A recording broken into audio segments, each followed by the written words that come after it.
সাবেক এমপি সাহেবকে এমপি বানাতে কমপক্ষে 3.5 থেকে 4 লক্ষ মানুষ লেগেছে, রায় লেগেছে, ভোট লেগেছে। কথা বলেন না কেন?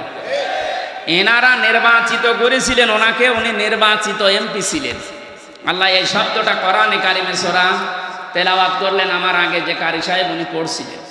আমি ওই সময় মনে মনে ভাবছিলাম, আল্লাহ আমাদেরকে আজকে নির্বাচিত করেছেন।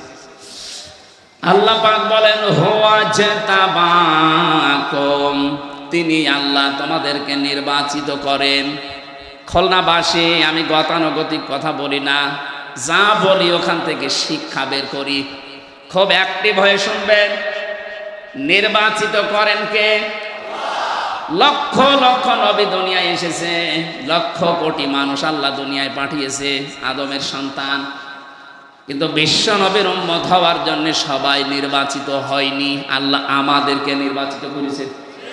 কথা বলেন না কেন? অন্তত এই শিরোমণি এবং এই ডমরিয়া ফুলতলা মিলে 3.5 থেকে 4 লাখ মানুষ বাস করে, ভোটার শুধু। বাকি আরো 4 লাখ যদি ধরেন তাও 8-9 লাখ হবে। এতগুলো মানুষের ভেতর থেকে মাত্র এই লক্ষাধিক মানুষকে আল্লাহ নিয়ে আসলেন। এতে বোঝা যায় আল্লাহ আমাদেরকে নির্বাচিত করেছেন। এবার জবাব দেবেন বোঝা শোনার পর।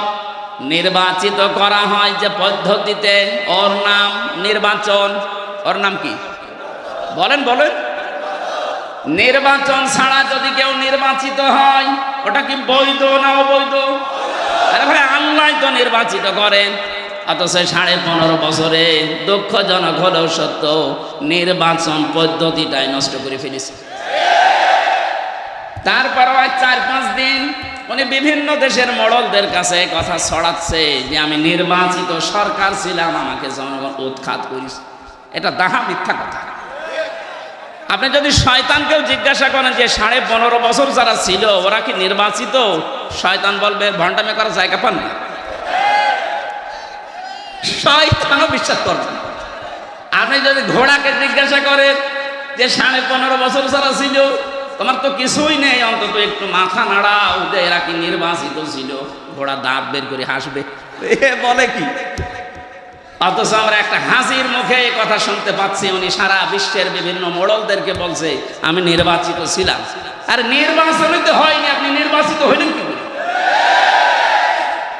নির্বাচনের আগে যেখানে 154 জন হয়ে যায় এবং দিনের ভোট যেখানে রাতে হয়ে যায়, এটাকে আমি বানিয়ে বললাম। আমার সাথে এক ওসি ছিল, আমি নাম নিলাম, নুসরাত হত্যা মামলার এক ওসি ছিল। উনি আমার একদিন বসে, হুজুর তাওবা করেন কিভাবে বলেন তো? আমি বললাম যে তাওবার এই যে এই নিয়ম আছে কোরআনে হাদিস। উনি আমারে বলছে আপনি আমার তওবাটা শোনেন। ঠিক আছে বলেন। যে এই যে নির্বাচন গেল, আমি আমার দলবল যা আছে তাদেরকে নিয়ে রাত 12টার পরে আল্লাহর নামে ভোট কাটা আরম্ভ করলাম। এইভাবে কোরআন শরীফ আমার সামনে এইভাবে বলছে, আমি আল্লাহর নামে করলাম। ফজর পর্যন্ত কাজ কমপ্লিট করে বাক্স ভর্তি করে পাঠিয়ে দিলাম। এবার আমি গোসল করলাম, ওযু করলাম, 2 রাকাত নামাজ পড়লাম, এরপরে বললাম আস্তাগফিরুল্লাহ। হুজুর আমার এই তাওবা কি হয়েছে? আমি বললাম কি তাওবা বলে আপনি কি দোষ আল্লাহর কাছে করেছেন যে আল্লাহকে বলছেন আস্তাগফিরুল্লাহ? আপনি দোষ করেছেন হামজার কাছে। আমার মতো 3.5 লাখ 4 লাখ হামজা এই রায় দেওয়ার কথা ছিল, আপনি নিজেই দিয়ে দিলেন। এই কথা বলছেন কেন? এটা কি শুধু ওসি একা দিয়েছে না সারা দেশে অবস্থা এক? তাহলে আপনি দিনের ভোট রাতে করে ফেলেছেন, তারপরও বলেন আমি নির্বাচিত। আপনি লজ্জা করেন না? লজ্জা তো নেই, করবে কি? এক ছেলে এসে কাঁদছিল বাবার কাছে। এই কাঁদিস কেন? কথা বলছিল। কাঁদিস কি বলবি তো, মন খারাপ কর, বল কাঁদিস কি, সমস্যা কি?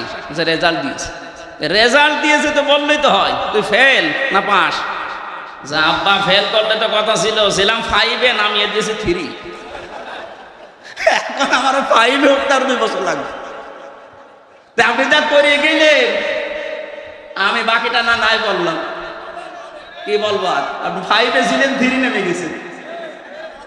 আজকে বাংলাদেশের অবস্থা এই, আপনার আর 5-এ নেই। এখন 5-এ উঠতে আপনাকে এখনো 2 বছর পড়াশোনা করা লাগবে। সুতরাং নির্বাচনের এই ব্যবস্থা যারা ধ্বংস করে দিয়েছেন, নষ্ট করে ফেলেছেন, আমরা অন্তর্বর্তীকালীন সরকার যারা আছে আহ্বান জানাই দেশের জনগণ, বেশি সময় না নিয়ে খুব তাড়াতাড়ি অল্প সময়ের ভেতরে একটা সম্মানজনক সময় নিয়ে একটা নির্বাচনের মাধ্যমে নির্বাচিত সরকারের হাতে দেশটা তুলে দিন। তাহলে যে ষড়যন্ত্রগুলো চলছে এগুলো অটোমেটিক বন্ধ হয়ে যাবে। আর যদি এভাবেই থাকে ওরা নতুন নতুন ইস্যু তৈরি করে আবার এই দেশটাকে ঘোলাটি করবে, আমরা এই ঘোলা পানিতে আর মাছ শিকার করতে দেব না ইনশাআল্লাহ। সুতরাং নির্বাচিত হয়েই আমরা এখানে বসে আছি, আল্লাহর নির্বাচিত। কার? মাইয়ুরিদিল্লাহু খায়রা ইউফাক্কিহু ফিদ্দীন। আল্লাহ যার কল্যাণ কামনা করেন তাকে দ্বীনের জ্ঞান দান করেন। এখানে এসেছে আজকে দ্বীনের কিছু পাওয়ার জন্য না। সুতরাং দল মত নির্বিশেষে এটা শুধু যারা জামাত ইসলাম করে, যারা চরমনাই পীরের মুরিদ, যারা হেফাজত ইসলাম তাদের অনুষ্ঠান না, এটা মানুষ পদবাচ্যে যারা বিবেচিত তাদের এই অনুষ্ঠান। এই জন্য সব ধরনের মানুষ এখানে আছে। কথা বলে না?